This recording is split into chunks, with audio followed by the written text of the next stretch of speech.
उसके लिए उपयुक्त दंड माना गया। यदि ये मेरा पाप भी था तो दंड देने का अधिकार केवल राजा को होता है। तुम्हें क्या अधिकार था न्याय का भार अपने हाथ में लेने का? अहंकारी वानर, तुम्हें यह विदित होना चाहिए कि पर्वतों, वन और कानूनों से युक्त यह सारी पृथ्वी हम इक्ष्वाकु वंश के राजाओं की है। इस समय इक्ष्वाकु वंश के राजा भरत है।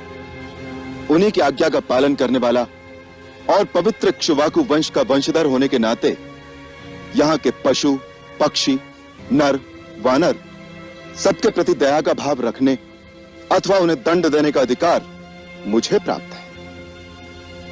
धर्मात्मा राजा भरत इस पृथ्वी का पालन करते हैं और उनके रहते कोई भी प्राणी धर्म के विरुद्ध आचरण नहीं कर सकता। अतः हम सब उन्हीं की आज्ञा से श्रेष्ठ धर्म में स्थिर रहकर तुम जैसे धर्म भ्रष्ट पुरुषों को विधिवत दंड देते हैं।